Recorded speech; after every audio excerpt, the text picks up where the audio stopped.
అనంతపురంలో ఉద్రిక్త పరిస్థితులు నెలకొన్నాయి. టీడీపీ నేత జయరాం నాయుడు అక్రమ అరెస్టుతో పార్టీ శ్రేణులు భగ్గుమన్నాయి. కార్యకర్తలు అనంతపురం 3 టౌన్ పోలీస్ స్టేషన్ ఎదుట భారీ ఎత్తున ఆందోళన చేపట్టాయి. గత రాత్రి టీడీపీ నేత జయరాం నాయుడిని అరెస్టు చేయడంతో అనంతపురం అర్బన్ టీడీపీ ఎమ్మెల్యే అభ్యర్థి దగ్గుబాటి వెంకటేశ్వర ప్రసాద్, పార్లమెంట్ నియోజకవర్గం టీడీపీ అధ్యక్షుడు వెంకటశివుడు యాదవ్తో పాటు పలువురు టీడీపీ నేతలు పోలీస్ స్టేషన్ వద్ద ఆందోళన నిర్వహిస్తున్నారు.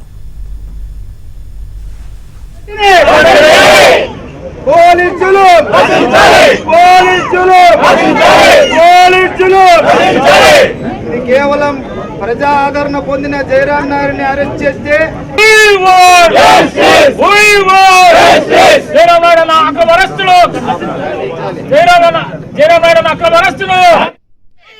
వ్యక్తిగత సమస్యలతో వాళ్ళు ఇద్దరు కొట్టుకున్నారు. దాన్ని తీసుకొచ్చి అనంతపురం 3 టౌన్ స్టేషన్ లో జయరాం నాయుడు గారిని తీసుకొచ్చి అర్ధరాత్రి కాడ అక్రమంగా తీసుకొచ్చి అరెస్ట్ చేయడం జరిగింది. జయరాం నాయుడు గారికి దీనికి ఎటువంటి సంబంధం లేదు. ఇక్కడ డిఎస్పీ గారు అర్ధరాత్రి కాడ పోయి ఇంటెన్షనల్ గా తీసుకొచ్చారు. గత వారం రోజుల నుంచి డిఎస్పీ గారు, సిఐ ప్రతాప్ రెడ్డి గారు, వీరరాఘవ రెడ్డి గారు కార్యకర్తలను పిలిపించి మీరు ఎలక్షన్ చేయకూడదు, మీరు ఇక్కడ ఉండకూడదు, ఊరు వదిలిపెట్టుకోండి అని చెప్పేసి కార్యకర్తలను బెదిరిస్తున్నారు. ఏమన్నా అంటే రౌడీ షీట్లను పిలిపించి మాట్లాడుతున్నామని చెప్పి చెప్తా ఉన్నారు. ముఖ్యంగా డిఎస్పీ వీరరాఘవ రెడ్డి గారు. ఇదే అంశానికి సంబంధించి మరిన్ని అప్డేట్స్ మా కరెస్పాండెంట్ సురేష్ అడిగి తెలుసుకుందాం. సురేష్,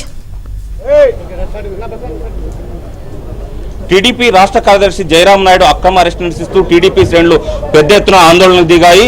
జయరాం నాయుడు పైన అక్రమంగా కేసు బనాయించారంటూ కూడా 3 టౌన్ పోలీస్ స్టేషన్ ముట్టడించారు. చూడొచ్చు మనం పెద్ద ఎత్తున ఇక్కడ టీడీపీ నేతలు, కార్యకర్తలు అందరూ కూడా ఇక్కడ చేరుకుని పోలీసులు వ్యతిరేకంగా పెద్ద ఎత్తున నినాదాలు చేస్తున్నారు, ఆందోళన పట్టబట్టారు.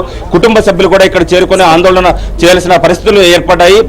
జయరాం నాయుడు ఏదైతే వైసీపీలో కీలకంగా ఉన్న జయరాం నాయుడు ఇటీవల తెలుగుదేశం పార్టీలో చేరారు. దీంతో వైసీపీకి చెందిన ముఖ్య నేతలు కొంతమంది అతనిపైన కక్షగట్టి కేసు బనాయించి అక్రమంగా జైలు పాలకు చేసే ప్రయత్నం చేస్తున్నట్టు కూడా టీడీపీ నేతలు పెద్ద ఎత్తున పోలీసుల తీరుపైన మండిపడుతున్న పరిస్థితి కనబడుతుంది.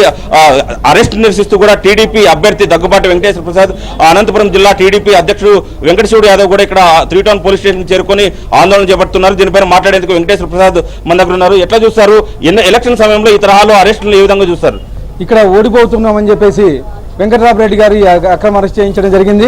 నిన్నటి రోజున ఏదో చిన్న గొడవ, వ్యక్తిగత గొడవలు ఎవరో కొట్టుకుంటే లెనిన్ నగర్లో ఈయనకు సంబంధం లేదు, ఈయన స్పాట్లో లేడు, ఈయన ఎక్కడో ఉన్నాడు బయట. అయినా జయరాం రెడ్డి రాత్రి 2 గంటలప్పుడు తీసుకొచ్చేసి కొట్టి మరీ అరెస్ట్ చేశారు. ఈరోజు మార్నింగ్ ఎఫ్ఐఆర్ చేశారని చెప్పేసి ఇందాక రాత్రి నుంచి అడుగుతున్నాం, ఎక్కడున్నాడు జయరాం నాయుడు చూపించమని చెప్పేసి అడుగుతున్నాం. ఇదిగో 10 నిమిషాల్లో చూపిస్తామని చెప్పేసి ఎక్కడెక్కడో తిప్పుకొని వచ్చి ఇందాక మార్నింగ్ యాక్చువల్గా 1వ స్టేషన్ లిమిట్లో వస్తుంది, కానీ 3వ స్టేషన్ లిమిట్లో తీసుకొచ్చి పెట్టారు. ఇది జయరాం నాయుడిని అర్ధరాత్రి కాడ 2 గంటలప్పుడు కొట్టి మరీ తీసుకొచ్చారు పోలీసులు. దీన్ని ఎట్లా చూస్తారు సార్? ఇంతకుముందు ఇదే ఏబిఎన్ మీద కూడా రాఘవరెడ్డి గారు దాడి చేసినాడు. ఈయన 4.5 సంవత్సరమైంది ఇక్కడ ఉండబట్టి, ఒక 2 నెలలు అక్కడ పోయినాడు. ఆయన పని అంతా తెలుగుదేశం పార్టీ కార్యకర్తలను, తెలుగుదేశం పార్టీ నాయకుల మీద దాడులు చేయడం. అదే పనిగా కోరి సజ్జల రామకృష్ణారెడ్డి ఈ రాఘవరెడ్డిని తీసుకొచ్చి పెట్టాడు. జయరాం నాయుడు మా యువ నాయకుడు, ఈయన మెచ్చి ఈ రోజు తెలుగుదేశం పార్టీలో చేరడము వైసీపీకి కంటగింపుగా అనంత వెంకటరామరెడ్డికి ఉంది. కాబట్టి ఈ జయరాం నాయుడిని బంధిస్తే దగ్గుపాటి ప్రసాద్ గారి విజయాన్ని అడ్డుకోవచ్చని కుట్రలు బంది ఈ రాఘవరెడ్డి ఈ రోజు చేస్తున్నాడు. ఇదే కాదు, చాలా మంది ఇళ్లను, తెలుగుదేశం పార్టీ కార్యకర్తల ఇళ్లను ఈ రాఘవరెడ్డి టీము ముట్టడించడము, ఎక్కడ రాత్రులు పోతే వాళ్ళని కొట్టడం, ఇవన్నీ చేస్తున్నాడు. కాబట్టి ఇమీడియట్ గా ఈ డిఎస్పీ ఉండకూడదు, మాకేదే నిక్కచ్చిగా పనిచేసే డిఎస్పీ కావాలా. ఇదంతా జగన్మోహన్ రెడ్డి, సజ్జల రామకృష్ణారెడ్డి ఆడే నాటకమని నేను తెలియజేస్తున్నాను. జయరాం నాయుడిని ఇచ్చచ్చిన రహితంగా కొట్టడం జరిగింది, 3rd డిగ్రీ ఉపయోగించడం జరిగింది. దీనికి బాధ్యులైన పోలీస్ అధికారులను వెంటనే సస్పెండ్ చేయాలని తెలియజేస్తున్నాను. మీరు ఎట్లా చూస్తారు? ఎలక్షన్ జరుగుతుంది, మరి 10 రోజుల్లో ఎన్నికల సందర్భంగా కూడా టీడీపీ నేతలు, ముఖ్య నేతల పైన ఈ విధంగా అక్రమ కేసులు బనాయించడాన్ని ఎట్లా చూస్తారు? ఈరోజు జయరాం నాయుడు గారి పైన అక్రమ అరెస్టును, నిన్న గొడవ జరిగింది కదా, గొడవ జరిగితే ఆయన ఆ కేసులో లేడు, దాంట్లో ఇన్వాల్వ్మెంట్ లేదు, కానీ 307 కేసు పెట్టడం జరిగింది. 307 పెడితే ఏమన్నా కొడవళ్ళు కారంపోటు తీసుకొని ఏం రాలేదు, కానీ 307 బుక్ చేసినామని చెప్తున్నారు. ఇది పద్ధతి కాదు. డిఎస్పీ రాఘవరెడ్డి గారు ఇదే గొడవ వాళ్ళు వ్యక్తిగతంగా గతంలో గొడవ పడినప్పుడు ఆ కేసు పెట్టింటే ఆ రోజు ఈ ఇబ్బంది వచ్చేది కాదు, వాళ్ళు కొట్లాడే వాళ్ళు కాదు. ఆ రోజు కేసులు లేకోకుండా ఆయన పంపించడము, ఈరోజు వాళ్ళెవరో కొట్లాడితే జయరాం నాయుడు గారి భార్యను కేసులో ఇరికించడం ఎంత నిర్దాక్షిణం. అది కూడా అర్ధరాత్రి 2 గంటలప్పుడు తీసుకురావడం ఎంతవరకు సమంజసమో అది పద్ధతే కానే కాదు. కానీ మేము రాఘవరెడ్డి పైన సిఐ గారి పైన మేము ఎలక్షన్ కమిషన్ కు కంప్లైంట్ చేస్తున్నాము. అదే విధంగా వీళ్ళుంటే మీరు ఎట్లా చూస్తారమ్మా? ఏ క్షణంలో ఏ సమయంలో వచ్చారు పోలీసులు అదుపులోకి తీసుకోవడానికి? అర్ధరాత్రి 1 గంట సమయంలో వచ్చినారు. అసలు ఈ గొడవతో మాకు ఎటువంటి సంబంధము లేదు. ఇది ఏదో వాళ్ళ వ్యక్తిగత కక్షలతో వాళ్ళు గొడవ పడుకున్నారు. ఈ గొడవలు అనవసరంగా మళ్ళీ ఇరికిచ్చినారు ఏమనగా మా ఆయన్ని. తర్వాత ఇంకోటి ఏమంటే నా మీద కూడా కేసు పెట్టడం జరిగింది.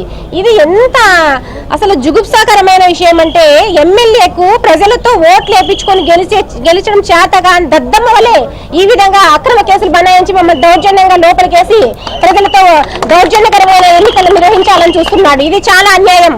కబడ్దార్ వెంకటరామరెడ్డి తోళ్లోనే నువ్వు ఇంటికి పోయే పరిస్థితి వస్తుంది. ఇంత మోసగాన్ని ఇంతవరకు కూడా చూడడం జరగలేదు.